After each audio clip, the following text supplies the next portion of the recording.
मुंबईतील अंधेरी सबवे पुन्हा जलमय. सबवेमध्ये भरलं पाणी. अंधेरी सबवे वाहतुकीसाठी बंद. वाहन चालकांनी पर्यायी मार्गाचा वापर करण्याचं महापालिकेचं आवाहन.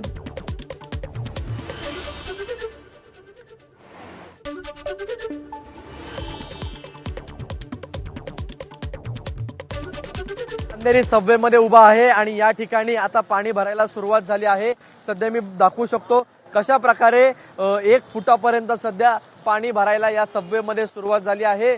पंपिंग मशीनच्या द्वारे हे पाणी काढण्याचा प्रयत्न केला जातोय. त्याचसोबत महानगरपालिकेचे कर्मचारी देखील या ठिकाणी पोहोचले आहेत आणि वाहतूक आता या रस्त्यावरून थांबवण्यात आली आहे. संपूर्णपणे वाहतूक ही या जाण्यासाठी आणि येण्यासाठी ही थांबवली आहे. त्यामुळे कुठेतरी आता वाहतूक कोंडीचा फटका हा या परिसरामध्ये बसण्याची शक्यता आहे. आपण बघू शकतो कशा प्रकारे पाणी भरत आहे. वरच्या बाजूने पाणी संपूर्णपणे या सबवेमध्ये यायला सुरुवात झाली आहे. 3 दिवसापासून मुसळधार पाऊस पडत आहे. काल रात्री देखील पावसाचा जोर हा जास्ती होता. आज सकाळी देखील पावसाचा जोर हा कायम आहे. त्यामुळे कुठेतरी आता नागरिकांना अडचण येण्याची देखील दाट शक्यता आहे. त्यामुळे कुठेतरी आता नागरिक पायवाट काढत हळूहळू त्यांच्या घरी जात असतील किंवा कार्यालयाला जात असतील. एकंदरीत पाहिलं तर इकडे आपण बघू शकतो कशा प्रकारे सर्व गाड्या ज्या आहेत या महानगरपालिकेच्या कर्मचाऱ्यांकडून थांबवण्यात आल्या आहेत की कुठेतरी या ठिकाणून वाहतूक जर चालू केली तर गाड्यांना अडचण येईल. 2 व्हीलर बंद पडू शकतात, रिक्षा बंद पडू शकतात. त्यामुळे आता अंधेरी सबवे हा सध्या स्थितीत बंद करण्यात आला आहे. कॅमेरामन धर्मेंद्र पांडेसह ईशान देशमुख, ABP माझा, मुंबई. मुंबई पुणे जुन्या राष्ट्रीय मार्गावर खोपोलीहून मुंबईकडे जाणाऱ्या मार्गावर पाणी साचलंय. खोपोली गाव ते शिळफाटा दरम्यान मोठ्या प्रमाणात पाणी साचल्यानं वाहतूक धीम्या गतीनं सुरू आहे. पावसाचा जोर कायम राहिल्यास मुंबई पुणे जुन्या राष्ट्रीय महामार्गावरील वाहतूक ठप्प होण्याची शक्यता. मुंबईच्या शिवाजी पार्क परिसरात झाड कोसळून दुचाकीचं मोठं नुकसान. डिलिव्हरीसाठी गेलेला चालक पवन सामान घेऊन जिमखान्यात गेला असता काही क्षणातच गाडीवर झाड कोसळले. अपघात दुचाकीवरील इतर सामानाचंही नुकसान झाल्याची माहिती. मुंबईच्या अंधेरी पश्चिमेच्या 4 बंगला वर्सोवा मार्केटमध्ये वादळी वारा आणि पावसामुळे भलं मोठं झाड कोसळले. मच्छी मार्केटमध्ये मच्छी विक्री करणाऱ्या महिला थोडक्यात बचावल्या. मुंबईच्या विक्रोळीमध्ये काल मुसळधार पाऊस. परिसरात काल एक झाड कोसळले. झाड कोसळल्यानं 3 ऑटो रिक्षांचं नुकसान झालंय. ठाणे जिल्हा आणि आसपासच्या शहरांची तहान भागवणाऱ्या बारवी धरण क्षेत्रात मुसळधार पाऊस. या मुसळधार पावसामुळे अवघ्या 9 तासात तब्बल 100 मिलीमीटर पावसाची नोंद. या जोरदार पावसामुळे धरणाच्या पाणी पातळीत 4 फुटांची वाढ. मुंबईच्या कोस्टल रोडवर गळती. तांत्रिक पथक घटनास्थळी दाखल. गळतीचं नेमकं कारण शोधून दुरुस्ती सुरू. मुंबईत सकाळपासून तुफान पाऊस. महापालिकेच्या विरोधी पक्षनेत्या किशोरी पेडणेकरांकडून पावसाचा आढावा. पावसामुळे भिवंडीमध्ये जलमय स्थिती. जलमय रस्त्यावर स्पायडरमॅनची एंट्री. मॅनहोल साफ करून नागरिकांच्या मदतीसाठी धावला स्पायडरमॅन. ड्रेनेजमध्ये अडकलेला कचराही काढलेला आहे आणि वाहन चालकांना मदतही केली आहे. बदलापूर पश्चिमेतील गौरी हॉलजवळ नाल्यालगतचा रस्ता अचानक खचला. सुदैवानं यावेळी वाहतूक नसल्यानं मोठी दुर्घटना टळली. मात्र सिमेंट भिंत असूनही रस्ता खचल्यानं कामाच्या दर्जावर प्रश्नचिन्ह. रायगड जिल्ह्यात झालेल्या मुसळधार पावसामुळे अंबा नदीच्या पाणी पातळीत वाढ. सध्या अंबा नदी धोका पातळी ओलांडून वाहते आणि त्यामुळे पाली खोपोली मार्गावरची वाहतूक ठप्प. नागोठणे परिसरही पाण्याखाली. लोणावळ्यात राजमाची किल्ल्याकडे जाणाऱ्या रस्त्यावर दरड कोसळली. दरड कोसळल्यामुळे वाहतूक बंद. रस्त्यावरून ढिगारा हटवण्याचं काम सुरू. मावळ तालुक्यालाही मुसळधार पावसानं झोडपलं. इंगळून पारेठेवाडी रस्त्यावर पाणी साचल्यानं महत्वाचा मार्ग वाहतुकीसाठी बंद. नाले स्वच्छ करून पाणी निचरा करण्याची स्थानिकांची मागणी. रायगडच्या नागोठणे परिसरात सकाळपासून मुसळधार पावसाची हजेरी. नागोठणे बसस्थानक परिसरात मोठ्या प्रमाणावर पाणी साचलंय. रायगडच्या खोपोली आणि कर्जतमध्येही मुसळधार पाऊस. खोपोलीतील काही सखल भागात पाणी साचलंय. जनजीवन विस्कळीत. खोपोली शहरासह बाजारपेठेतील रस्त्यावरही साचलं पाणी. रायगडमधील तुफान पावसामुळे अनेक गावांचा संपर्क तुटला. माणगाव तालुक्यातल्या इंदापूर बाजारपेठेशी जोडणाऱ्या वाढवल, पानसई, मुळगाव, पानसई, मुठवडी, भिनाड यासह अन्य 2 गावांचा संपर्क तुटलाय. रायगडमधील मुरुड, जंजिरा परिसरातही मुसळधार पाऊस. मुसळधार पावसामुळे गोल बंगला, तेलवडे आणि शिगरेमधील गावांमध्ये पाणी भरलंय. रत्नागिरीच्या खेडमध्ये जगबोडी नदीनं ओलांडली इशारा पातळी. नदीचं पाणी पात्राबाहेर यायला सुरुवात. नदीकाठच्या गावांना सतर्कतेचा इशारा. कोकणात सुरू असलेल्या मुसळधार पावसामुळे कोकणातील निसर्ग सौंदर्य खुलतंय. खेडमधील प्रसिद्ध असलेल्या रघुवीर घाट परिसरात असलेलं धुकं, कडक अपारीतून कोसळणारे शेकडो धबधबे अनेकांचं लक्ष वेधून घेत आहेत. जैवविविधतेनं समृद्ध असलेल्या सिंधुदुर्ग जिल्ह्यातील आंबोलीतील सर्वच धबधबे प्रवाहित. मुख्य धबधब्यासह घाटमार्ग परिसरातील सर्वच धबधबे पूर्ण क्षमतेनं प्रवाहित. त्यामुळे पहिल्याच विकेंडला पर्यटकांची मोठी गर्दी. सिंधुदुर्गमध्ये सतत पाऊस पडत असल्यामुळे याचा फटका मुंबई गोवा राष्ट्रीय महामार्गाला. कणकवलीमधील जाणवली इथे पुलावर पाणी साचल्यानं वाहन चालकांना वाहन चालवताना करावी लागते कसरत. महामार्गावरील पाण्याचा निचरा होत नसल्यानं चालकांना मोठा त्रास. भंडाऱ्याच्या गोसेखुर्द धरणात पाण्याचा मोठा साठा. धरणातील 27 दरवाजांमधून पाण्याचा विसर्ग. 1,08,73 क्युसेक वेगानं पाण्याचा विसर्ग. जळगाव जिल्ह्यातील भुसावळमधल्या तापी नदी क्षेत्रात मोठ्या प्रमाणात पाण्याची आवक वाढली आहे. हतनूर धरणाचे 22 दरवाजे उघडले. यातून 48,000 क्युसेकनं पाण्याचा विसर्ग. नदीकाठच्या रहिवाशांना सतर्कतेचा इशारा. महाबळेश्वरमधील रांजणवाडी इथे वादळी पावसामुळे रस्त्याकडेचे मोठे जांभळाचं झाड कोसळलं. धावत्या कारवर कोसळलं झाड, ज्यामध्ये गाडीचं मोठं नुकसान झालंय. बुलढाण्याच्या चिखली तालुक्यातल्या मिसाळवाडीला ढगफुटीसारखा पाऊस. पुरामुळे गावाचा तालुक्याशी संपर्क तुटला. ग्रामस्थांनी मानवी साखळी करून विद्यार्थी आणि महिलांना वाचवले. दरवर्षी पुलावरून पाणी वाहून असल्यामुळे पुलाची उंची वाढवण्याची ग्रामस्थांची मागणी. धुळे जिल्ह्यातल्या साक्री तालुक्यातल्या रोहिणी नदीला आलेला पूर ओसरला आणि त्यानंतर नदीपात्रातील खडकाळ भागात ज्वालामुखीच्या लाव्यासारखं दिसणारे कण आढळलेत. पहाटे नदीपात्रातून धूर निघत असल्याचा काही शेतकऱ्यांचा दावा. परिसरातील नागरिकांनी केली पाहणी. नाशिकच्या सप्तशृंग गड घाटात दरड कोसळल्यानं काही काळ झाली होती वाहतूक ठप्प. रस्त्यावर आली होती दगड आणि माती. रस्त्यावरील दगड हटवण्यात आलेत, मात्र दरड कोसळण्याचा धोका कायम. वाशिमच्या रामनगर अनसिंग मार्गावरच्या गावाला जोडणाऱ्या रस्त्यावरचा पूल खचला. पाऊस जास्त झाल्यानं पूल वाहून जाण्याची स्थानिकांना भीती. तातडीनं उपाययोजना करण्याची मागणी, अन्यथा आंदोलन करण्याचाही इशारा. धाराशिवमध्ये पेरणी झालेल्या शेतकऱ्यांसमोर नवं संकट. गोगलगाईच्या प्रादुर्भावामुळे सोयाबीनचं मोठं नुकसान. आमदार कैलास पाटलांकडून नुकसानग्रस्त शेतीची पाहणी. शेतकऱ्याच्या बांधावरून कृषी मंत्र्यांना थेट फोन. तातडीनं पंचनाम्यांचे आदेश. महाविकास आघाडीतील आणखी एक आमदार एकनाथ शिंदेंच्या संपर्कात. ठाकरेंच्या शिवसेनेचे खासदार संजय राऊतांचा दावा. विधान परिषदेतील काँग्रेसचे आमदार धीरज लिंगाडेंना शिंदेंकडून 20 कोटींची ऑफर दिल्याचा राऊतांचा दावा. तुम्ही आमदार फोडताय, खासदार फोडताय, कार्यकर्ते फोडताय, पैसे देताय, 20-20 कोटी, 50-50 कोटी. कालसुद्धा एकाला 20 कोटीची ऑफर दिली. एक लिंगाडे नावाचे आमदार आहेत, बरं का. अशी माझी माहिती आहे. किती पाहिजे तुम्हाला? आणि मग इस्पितळात जाऊन स्ट्रेसमुळे दाखल व्हावं लागतं. हे करू नका. थांबा कुठेतरी. थांबलं पाहिजे. गिरीश महाजन यांनी फेटाळला संजय राऊतांचा दावा. संजय राऊतांनी त्यांच्या पक्षाकडे लक्ष द्यावं.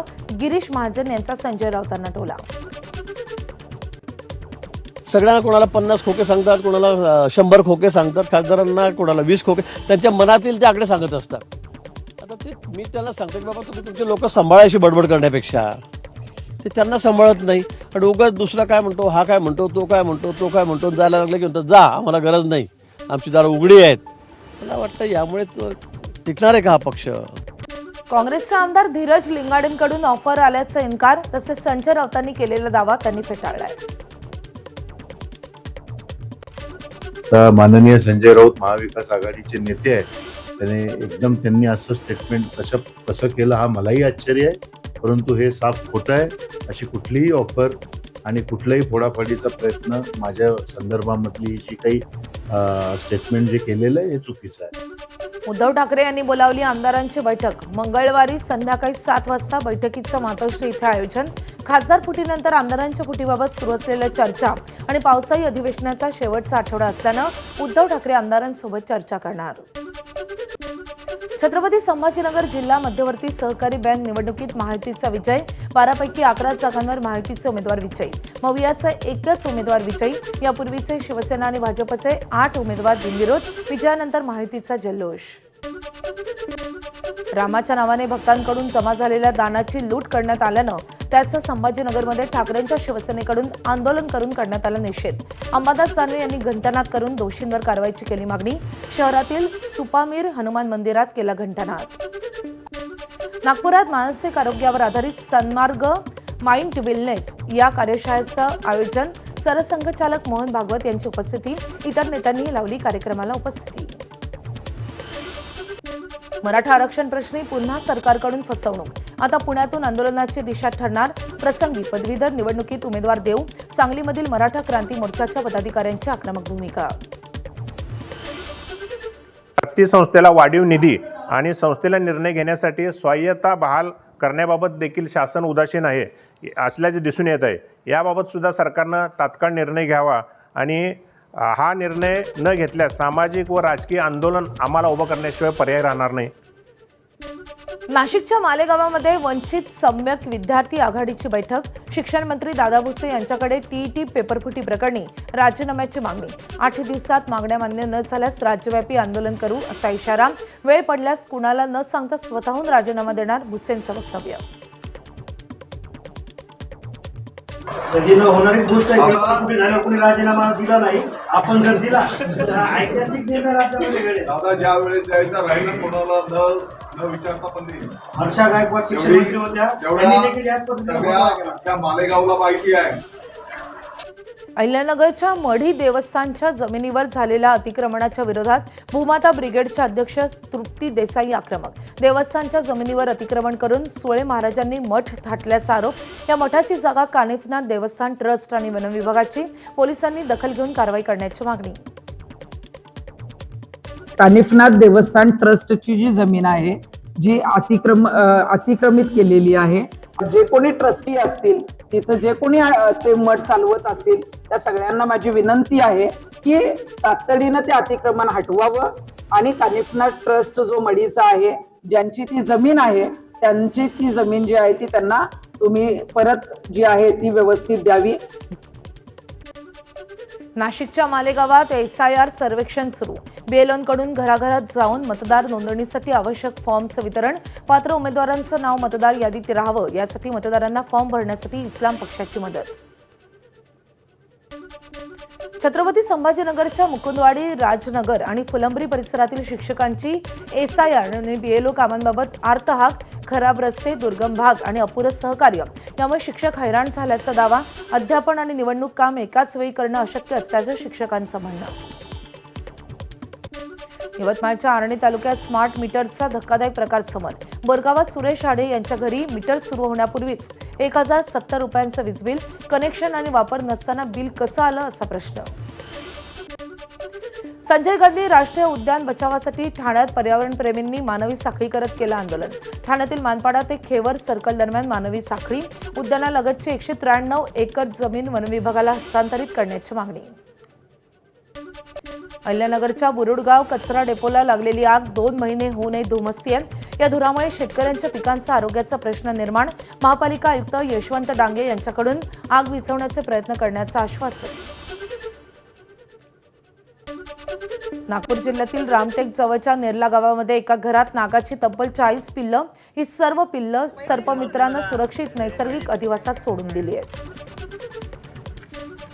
नाशिकमधील TCS कंपनीतील धर्मांतर प्रकरणातील आरोपी रचा मेमन आणि शाहरुख कुरेशीचा जामीन अर्ज फेटाळला. आरोपींकडून पुराव्याशी छेडछाड केली जाऊ शकते तसेच पीडितांना धमकावलं जाण्याची शक्यता असल्यानं जामीन फेटाळला. नागपूरच्या धंतोली गावातील एकाच कुटुंबातील 5 सदस्य बेपत्ता. या संदर्भात धंतोली पोलीस ठाण्यात तक्रार. पासवानी कुटुंबावर कर्जाचा डोंगर असल्यानं कुटुंब चिंतेत असल्याची माहिती. 5 जणांचा शोध सुरू. ठाण्याच्या वागळे इस्टेटमधील किसन नगरमध्ये 3.5 वर्षाच्या चिमुकल्यावर आईकडून अमानुष अत्याचार. गरम उलटण्याचे चटके दिल्याची माहिती. वागळे इस्टेट पोलिसांनी महिलेला घेतलं ताब्यात. जळगावात झालेल्या भीषण अपघातात 2 जण ठार. टोल नाक्यावर टोल भरण्यासाठी उभ्या असलेल्या ट्रकला मागून येणाऱ्या गॅस टँकरची जोरदार धडक. यानंतर गॅस टँकरनं घेतला पेट. जिल्ह्यातील पारोळा तालुक्यातल्या सब गव्हाण टोल नाक्यावरची घटना. सांगलीच्या आटपाडी तालुक्यातल्या शेटफळे गावात चोरट्यांनी वृद्ध महिलेला जिवंत जाळलं. वृद्ध महिलेचा उपचारादरम्यान मृत्यू. रात्री वृद्ध महिलेला जाग आली होती, त्यामुळे चोरीसाठी दबा धरून बसलेल्या चोरट्यांनी महिलेला जिवंत जाळलं. राज्यातील जार आणि बाटलीबंद पाण्याच्या गुणवत्तेवर एफडीएचे थेट नियंत्रण नाही, सरकारची विधानसभेत कबुली. प्रभावी नियंत्रणासाठी आयुक्त तुकाराम मुंढे यांना स्वतंत्र एसओपी तयार करण्याचे निर्देश. गेल्या 3 वर्षात तपासलेल्या 177 पैकी 20 नमुने असुरक्षित. अन्न औषध प्रशासनाची माहिती. पुण्यातील प्रसिद्ध मथुरा प्युअर व्हेजवर अन्न व औषध प्रशासनाची कारवाई.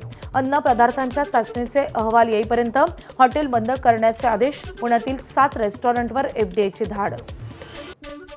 वाशीमध्ये गोवा राज्यातून आणण्यात येणाऱ्या विदेशी मद्यसाठा जप्त. दारू साठ्यासह वाहनही जप्त. दोघांना घेतले ताब्यात. एकूण 4,85,000चा मुद्देमाल जप्त. राज्य उत्पादन शुल्क आणि भरारी पथकाची कारवाई. पुण्यातील वारजे परिसरात 4 अल्पवयीन शाळकरी मुलांचा एकाच दुचाकीनं प्रवास. व्हिडिओमधील मुलं ही 6वी आणि 7वीच्या वर्गातील. व्हिडिओ व्हायरल होताच पुणे पोलिसांची पालकांना तंबी. बीडच्या अंबाजोगाईमध्ये स्टेट बँकेचे एटीएम तोडून रोकड लुटण्याचा प्रयत्न. पहाटे सायरन वाजल्यामुळे चोरट्यांचा प्रयत्न फसला. संपूर्ण घटना सीसीटीव्हीमध्ये चित्रित. अज्ञातांविरोधात गुन्हा दाखल. भंडाऱ्याच्या दहेगावात वन्य प्राण्यांची शिकार करणाऱ्या शिकाऱ्याला अटक. शिकाऱ्याच्या घरातून भरमार बंदूक, चितळ्याचं शिजवलेलं मांस आणि खवले मांजराचे 150पेक्षा अधिक खवले जप्त. मोर आणि इतर वन्य प्राण्यांचे अवशेषही सापडले. लाखांदूर वन विभागाची कारवाई.